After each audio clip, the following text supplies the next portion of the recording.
Comment cesser de gaspiller ta vie et vivre pleinement? Stoïcisme. Combien de journées as-tu laissé s'écouler en te promettant de commencer demain, sans voir que tu étais déjà en train de gaspiller ta vie aujourd'hui? Le temps file en silence, et pourtant, nous vivons comme s'il était inépuisable. Le stoïcisme nous confronte à cette vérité dérangeante. Le véritable gaspillage n'est pas la brièveté de l'existence, mais l'inconscience avec laquelle nous la traversons. Extérieurement, tout semble normal. Tu travailles, tu réponds aux messages, tu poursuis des objectifs, tu remplis ton agenda. Mais intérieurement, une agitation persiste. Tu confonds mouvement et progression, occupation et accomplissement. Et sans t'en rendre compte, ton attention se disperse, ton contrôle de soi s'effrite et tes journées se dissolvent dans des urgences secondaires. Le plus troublant, c'est que cette dérive paraît ordinaire. Tout le monde court, tout le monde remet à plus tard ce qui compte vraiment. On cherche la richesse, la reconnaissance, l'approbation, comme si elles pouvaient garantir la paix intérieure. Sénèque avertissait déjà que la plupart des hommes vivent comme s'ils avaient un temps illimité et découvrent trop tard qu'ils ont laissé l'essentiel leur échapper. Alors combien de temps encore vas-tu attendre avant de regarder cette réalité en face? Combien de samedis semblables doivent passer avant que tu décides de vivre le présent au lieu de le repousser? La philosophie stoïcienne ne promet pas une vie plus longue, mais une vie plus consciente, plus dense, plus habitée. Et si cette inquiétude n'était pas une faiblesse, mais un signal, le signal qu'il est temps de revenir à l'essentiel. Dans le stoïcisme, la seule chose qui t'appartient vraiment est ton jugement. Ni ta fortune, ni ta réputation, ni même ton corps ne sont totalement sous ton contrôle. Mais ta manière d'interpréter, de choisir, d'orienter ton esprit vers la sagesse, voilà ta véritable liberté. Sénèque écrivait « Ce n'est pas que nous ayons peu de temps, mais que nous en perdons beaucoup. » Toute la force de cette phrase réside dans sa simplicité. Sur cette chaîne, les méditations stoïciennes, nous explorons ces principes pour t'aider à ne plus laisser tes jours s'évanouir dans l'inattention et à transformer chaque instant en acte conscient, guidé par la vertu plutôt que par l'agitation. Si ce que tu entends résonne en toi, abonne-toi à notre chaîne Les Méditations Stoïciennes.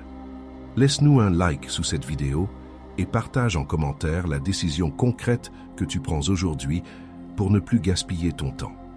Ensemble, avançons vers une vie plus lucide, où chaque jour compte réellement. Abordons la première leçon. Tu crois avoir tout ton temps. Tu te dis souvent que tu auras le temps plus tard, que les projets importants, les conversations sincères ou les moments de calme viendront quand ton agenda se libérera. Pourtant, chaque jour qui passe sans conscience est un jour perdu à gaspiller sa vie. Le stoïcisme nous interroge. Comment peux-tu prétendre maîtriser ton existence si tu ne maîtrises pas ton emploi du temps intérieur? Tu es au travail, plongé dans une succession de tâches qui s'enchaînent sans fin. Les notifications s'accumulent, ton esprit saute d'un sujet à l'autre et tu ressens cette tension familière dans la poitrine. Tu termines ta journée épuisé, mais incapable de dire ce que tu as vraiment accompli. Et au fond de toi, un léger malaise s'installe, cette impression d'avoir vécu sans direction. Sénèque disait « Pendant que nous différons de vivre, la vie passe ». Cette phrase frappe comme un miroir silencieux. Elle te rappelle que le temps ne t'appartient qu'au moment où tu le vis pleinement. Tant que tu repousses ce qui compte, tu renonces à ta propre sagesse, troquant la présence contre l'illusion du contrôle. Ce sentiment d'urgence intérieure n'est pas une faiblesse, c'est un signe de lucidité. Tu sens confusément que quelque chose t'échappe, non pas les minutes elles-mêmes, mais leur substance. Reconnaître cette fuite est déjà un acte de contrôle de soi, une manière de reprendre la main sur ton existence. Car celui qui voit sa dispersion peut choisir de revenir à l'essentiel. Marc Aurèle affirmait « Ne vis pas comme si tu devais vivre 10 000 ans ». Cette mise en garde n'invite pas à la peur, mais à l'attention. Chaque instant peut devenir une pratique du vivre le présent, une occasion d'agir selon tes valeurs plutôt que par automatisme. Le stoïcien ne cherche pas à prolonger sa vie, mais à en habiter chaque seconde avec clarté. Le lendemain matin, chez toi avec ta famille, quelque chose change subtilement. Tu poses ton téléphone pendant le petit déjeuner et écoutes réellement les voix autour de toi. L'agitation du monde semble moins pressante. Le simple fait d'être là devient suffisant. Ce calme nouveau n'est pas vide, il est plein d'attention consciente. Alors oui, tu croyais avoir tout ton temps, mais maintenant tu sais que chaque instant compte. Le message de Sénèque ne vise pas à te culpabiliser, mais à t'éveiller. La vie n'est pas courte, elle est mal utilisée. En choisissant aujourd'hui d'être présent plutôt que distrait, tu cesses peu à peu de gaspiller ta vie et entres sur le chemin tranquille de la vraie liberté intérieure. Retenons la deuxième leçon. Richesse ne veut pas dire bonheur. Tu crois peut-être que la réussite se mesure à ce que tu possèdes, à ton compte en banque ou aux signes extérieurs de confort. Pourtant, plus tu cherches à accumuler, plus tu sens grandir ce vide intérieur qui te pousse à gaspiller ta vie dans une quête sans fin. Le stoïcisme rappelle que la vraie sagesse consiste non pas à posséder davantage, mais à désirer moins. Alors, pourquoi continues-tu à confondre abondance matérielle et sérénité intérieure? Au travail, on te félicite pour ton efficacité et tes résultats. Tes collègues t'envient parfois cette apparente maîtrise, mais toi, tu ressens une tension persistante. Chaque nouveau succès devient aussitôt une nouvelle exigence. Chaque objectif atteint se transforme en un autre plus haut encore. Et le soir, face à ton écran éteint, une question te traverse. Tout cela t'a-t-il vraiment rendu plus libre? Sénèque disait « Ce n'est pas l'homme pauvre celui qui a peu, mais celui qui désire toujours plus ». Ces mots tracent un sillon profond dans l'esprit de quiconque les médite. Ils rappellent que le manque n'est pas dans les choses absentes, mais dans l'incapacité à se satisfaire de ce qui est présent. Le philosophe romain nous invite ainsi à réapprendre le contrôle de soi, à gouverner nos envies au lieu d'en être les esclaves. Reconnaître cette dépendance intérieure n'est pas honteux, c'est un acte de lucidité. Tu comprends soudain que la fatigue que tu ressens n'est pas due au travail lui-même, mais à la course permanente vers un horizon qui recule sans cesse. Ce n'est pas le monde extérieur qui t'épuise, c'est ta poursuite d'un bonheur mal défini. L'avidité mentale use davantage que l'effort physique. Marc Aurèle affirmait « Celui qui vit en accord avec lui-même vit en accord avec l'univers ». Cette phrase est une direction pratique pour cesser de gaspiller sa vie dans des illusions de grandeur. Elle t'invite à revenir vers l'essentiel, cultiver ton calme intérieur plutôt que collectionner les signes de réussite. C'est là le véritable exercice du vivre le présent, débarrassé des comparaisons et des attentes. Un matin, chez toi avec ta famille, tu remarques quelque chose d'inédit. Les rires autour de la table ont une saveur nouvelle. Tu n'es plus obsédé par tes projets ni par ce qu'il te manque. Tu observes simplement la chaleur du moment partagé. Cette simplicité ne t'appauvrit pas, elle t'enrichit d'une présence réelle. Tu découvres qu'être comblé ne dépendait jamais de ce que tu possédais. Ainsi se révèle la deuxième leçon stoïcienne. La richesse matérielle ne garantit rien si ton esprit reste enchaîné au désir insatiable. La véritable prospérité naît du détachement conscient et d'une paix intérieure nourrie par la gratitude. En suivant cette voie tracée par Sénèque et ses pairs, tu apprends peu à peu l'art silencieux d'habiter chaque instant sans excès ni manque, simplement avec justesse et clarté. Découvrons la troisième leçon. Tu contrôles seulement ton jugement. Tu passes beaucoup de temps à essayer de tout maîtriser. Les événements, les gens, les résultats. Et pourtant, plus tu t'y épuises, plus tu sens que cette lutte te fait gaspiller ta vie dans des attentes impossibles. Le stoïcisme te rappelle une vérité simple. Tu ne possèdes ni le monde ni le futur, seulement ta manière d'y répondre. La question devient alors, comment retrouver ton équilibre intérieur quand tout semble t'échapper? Au travail, un projet dérape sans que tu en sois responsable. Les mails s'enchaînent, la tension monte, et tu sens ce poids familier s'installer dans ta poitrine. Tes pensées tournent en boucle. Pourquoi cela arrive-t-il encore? Tu voudrais fuir ce désordre, mais tu réalises que c'est ton esprit lui-même qui s'agite plus que la situation. Sénèque écrivait « Ce n'est pas les choses elles-mêmes qui troublent les hommes, mais l'opinion qu'ils en ont. » Ces mots contiennent toute la mécanique du trouble intérieur. Ce n'est pas l'événement qui t'ébranle, mais ton interprétation. En changeant ton regard, tu redeviens maître de toi au cœur même du chaos. La sagesse stoïcienne commence là, dans l'art de transformer une contrariété en exercice de liberté. Tu n'as pas à nier ce que tu ressens, la colère ou la peur sont naturelles, mais elles ne doivent pas te gouverner. Lorsque tu observes ces émotions sans leur obéir, quelque chose s'apaise en toi. C'est cette observation lucide qui ouvre la porte du véritable contrôle de soi. Marc Aurèle disait « Si quelque chose d'extérieur te fait souffrir, ce n'est pas cette chose qui te trouble, mais ton jugement sur elle. Et il dépend de toi de l'effacer maintenant. » Cette phrase est une invitation à vivre le présent autrement, non pas en cherchant à tout corriger autour de toi, mais en disciplinant ton esprit à discerner ce qui dépend vraiment de toi. La paix ne vient pas d'un monde parfait, mais d'un regard ajusté. Plus tard, dans les transports bondés, quelqu'un te bouscule sans s'excuser. Avant, tu aurais réagi par irritation immédiate. Cette fois-ci, tu respires et choisis consciemment ton attitude. Le tumulte extérieur ne pénètre plus ton calme intérieur. Tu découvres qu'en lâchant la volonté de tout contrôler, tu reprends paradoxalement le vrai pouvoir, celui sur toi-même. Ainsi se dévoile la troisième leçon stoïcienne. Ta liberté ne réside pas dans les circonstances, mais dans ton jugement. Tant que tu cherches à modeler le monde à ton image, il t'échappera toujours. Mais dès que tu maîtrises ta perception, chaque instant devient un terrain d'apprentissage. Et c'est peut-être cela, au fond, cesser de gaspiller sa vie, apprendre à voir clairement pour enfin vivre consciemment. Appliquons la quatrième leçon. Être occupé ne veut pas dire vivre. Tu crois peut-être que remplir tes journées te protège du vide, que l'agitation prouve ton importance. Mais cette course permanente finit par te faire gaspiller ta vie sans même t'en rendre compte. Le stoïcisme t'invite à une question radicale. Es-tu vraiment vivant ou simplement en train d'occuper ton existence? Sénèque y voyait un piège fréquent, confondre activité et accomplissement, mouvement et signification. Au travail, tu passes d'une réunion à l'autre, ton regard fixé sur les notifications qui s'empilent. Tu réponds machinalement, tu hoches la tête, tu avances sans pause. En rentrant, tu ressens ce mélange étrange de fatigue et de vide. Tu as fait beaucoup, mais rien de vraiment essentiel.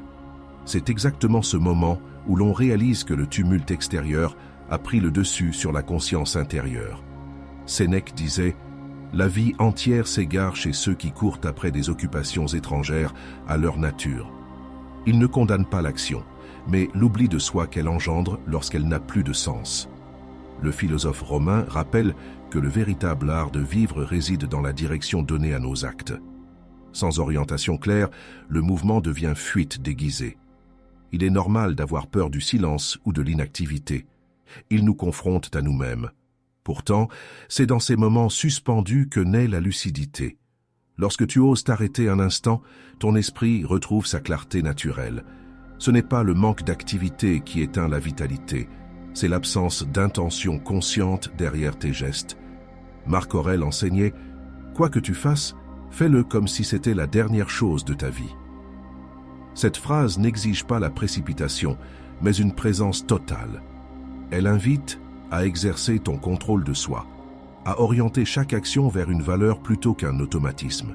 En cessant d'agir pour paraître actif, tu redonnes au temps sa densité véritable. Plus tard, chez toi avec ta famille, tu poses enfin ton téléphone pour écouter réellement les rires autour de toi. Tu découvres un calme inattendu dans cette simplicité retrouvée. Ce moment n'a rien d'extraordinaire, et pourtant il te semble plein parce qu'il est vécu pleinement. Tu comprends que ralentir n'est pas perdre du temps, mais en regagner la substance. Ainsi s'éclaire la quatrième leçon stoïcienne. Être occupé ne signifie pas exister pleinement. La sagesse consiste à choisir ses actions plutôt qu'à se laisser entraîner par elles. Chaque instant conscient devient alors un acte d'alignement entre pensée et être. Et c'est ainsi que commence la vraie liberté intérieure, celle qui transforme le flux des jours en expérience vécue plutôt qu'en simple passage du temps. Intéressons-nous à la cinquième leçon. Souviens-toi que tu peux mourir demain. Penser à la mort n'est pas morbide, c'est une invitation à vivre le présent pleinement. Le stoïcisme enseigne que la conscience de notre finitude aiguise notre attention au réel et empêche de gaspiller sa vie dans des distractions sans importance. Ce n'est pas la peur du néant, mais l'amour lucide de la vie qui pousse à cette méditation. Alors, comment vivre chaque jour comme s'il pouvait être le dernier sans sombrer dans l'angoisse? Dans les transports, tu observes les visages fatigués qui t'entourent. Chacun est absorbé par son écran, perdu dans ses pensées ou ses inquiétudes quotidiennes. Ton propre regard se perd un instant à travers la vitre et tu ressens ce vertige silencieux. Tout cela pourrait s'arrêter sans prévenir. Une gêne monte en toi, mêlée d'une étrange clarté. Combien de temps encore vas-tu différer ce qui compte vraiment? Sénèque disait « Pendant que nous attendons de vivre, la vie passe ». Cette phrase résonne comme un coup d'éveil. Elle rappelle que le temps ne nous est jamais donné en réserve, mais seulement prêté au moment présent. Comprendre cela ne rend pas triste, cela libère. Tu vois soudain que chaque journée est une occasion d'exercer ta sagesse, non un simple délai avant le vrai départ. Reconnaître ta fragilité n'est pas une faiblesse, c'est une force intérieure. Cela te ramène à l'essentiel et dissout bien des faux problèmes. Les irritations quotidiennes perdent leur poids quand tu sais qu'elles pourraient être les dernières. Cette conscience aiguë du passage transforme ta manière d'aimer, d'agir et même de respirer.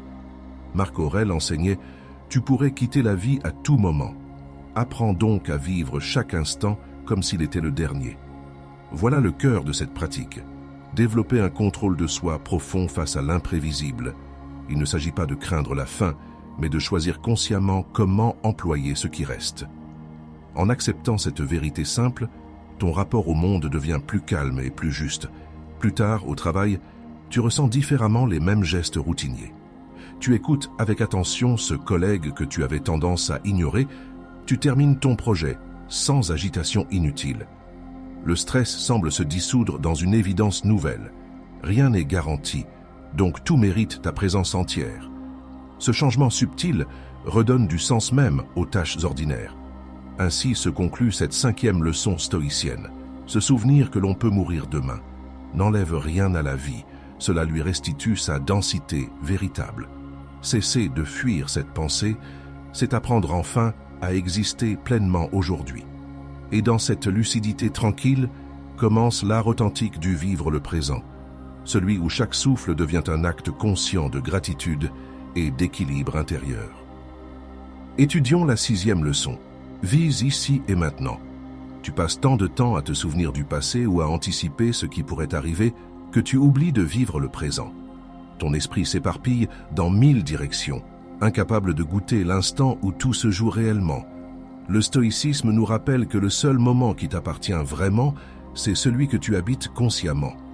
Alors pourquoi continues-tu à gaspiller ta vie en repoussant sans cesse le moment d'être pleinement là? Dans les transports, tu observes les visages fatigués autour de toi. Chacun défile, perdu dans ses pensées ou ses écrans. Tu ressens toi aussi cette tension diffuse entre la destination et l'impatience d'y arriver. Tes doigts font défiler les messages, ton regard se perd à travers la vitre, et pourtant tu n'es nulle part vraiment présent. Ce flottement intérieur t'épuise plus que la foule elle-même. Sénèque écrivait « Toute la vie est divisée en 3 temps. Ce qui fut, ce qui est et ce qui sera. Mais nous vivons uniquement dans le présent. » Ces mots contiennent une vérité implacable. Seul l'instant vécu peut être réellement possédé. En te dispersant entre regrets et attentes, tu renonces à ta propre liberté intérieure. La sagesse stoïcienne consiste précisément à ramener ton attention vers l'unique espace où tu peux agir, maintenant. Il est naturel de ressasser ou d'espérer. Ces mouvements du cœur ne sont pas des fautes. Mais lorsque tu t'y abandonnes sans vigilance, tu deviens étranger à ta propre existence. Revenir au moment présent n'est pas un effort héroïque, c'est un retour à soi. Une manière simple de retrouver ton souffle au milieu du tumulte. Cette clarté tranquille redonne au temps sa densité véritable. Marc Aurèle enseignait « Limite-toi au présent ». Cette injonction sobre résume toute une discipline spirituelle. Recentrer ton regard sur ce que tu fais ici et maintenant. Chaque fois que ton esprit s'égare, reviens doucement vers ton geste actuel. ta respiration, ta parole en cours. C'est ainsi que renaît le contrôle de soi, non par contrainte mais par présence lucide. Plus tard, au travail, tu sens la différence subtile dans ta manière d'agir. Là où autrefois tu courais d'une tâche à l'autre, tu prends maintenant quelques secondes pour respirer avant chaque action. Tu écoutes vraiment pendant une réunion, sans préparer déjà ta réponse suivante. Et soudain, même les instants ordinaires semblent porteurs d'un sens nouveau. Cette 6e leçon te rappelle que la vie ne se trouve ni hier ni demain, mais dans cette seconde précise où tu respires. En cultivant cette attention consciente, tu cesses peu à peu de gaspiller ta vie en rêveries stériles et apprends à savourer chaque instant comme un don fragile. Ainsi se prépare naturellement la prochaine étape du chemin stoïcien, progresser chaque jour sans chercher la perfection, simplement avec constance et lucidité. Avançons vers la 7e leçon. Progresse chaque jour sans être parfait. Tu crois souvent qu'il faut tout réussir pour être en paix, que la sagesse se mesure à l'absence d'erreur. Mais le stoïcisme t'enseigne autre chose. Avancer malgré tes imperfections, c'est déjà ne plus gaspiller sa vie. Chaque jour devient un terrain d'exercice pour affiner ton esprit plutôt qu'un examen à réussir. La question stoïcienne est simple. Préfères-tu attendre d'être parfait ou commencer à vivre dès maintenant? Au travail, tu termines une présentation que tu aurais voulu impeccable. Une erreur s'est glissée dans ton exposé et tu sens ton cœur se serrer tandis que ton esprit repasse la scène en boucle. Tes épaules se crispent, ta respiration se raccourcit. Ce petit défaut prend toute la place dans ton esprit. Tu te demandes pourquoi une faute aussi minime semble effacer tous tes efforts. Sénèque disait « Ce n'est pas parce que les choses sont difficiles que nous n'osons pas, c'est parce que nous n'osons pas qu'elles sont difficiles. » Ces mots rappellent que l'exigence de perfection nous paralyse plus qu'elle ne nous élève. L'essence du temps bien vécu réside dans le courage d'agir malgré nos limites, non dans l'attente illusoire d'une maîtrise totale. La progression stoïcienne est lente, mais réelle. Elle se nourrit de constance, plutôt que d'éclat. Il est normal de ressentir cette tension entre idéal et réalité. Elle témoigne de ton désir de justesse, mais elle devient poison si elle t'empêche d'avancer. Reconnaître tes failles avec lucidité n'est pas un échec. C'est un acte de contrôle de soi authentique. Accepter ce qui est sans renoncer à s'améliorer. C'est ici que naît la vraie force tranquille du philosophe en chemin. Épictète enseignait « N'exige pas que les événements arrivent comme tu le veux.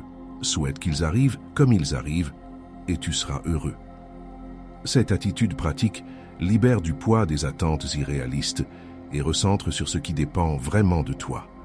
En choisissant cette acceptation active, tu cesses peu à peu de gaspiller ta vie dans la rumination stérile et apprends à vivre le présent avec équanimité. Chaque journée imparfaite devient alors une étape consciente vers plus d'équilibre.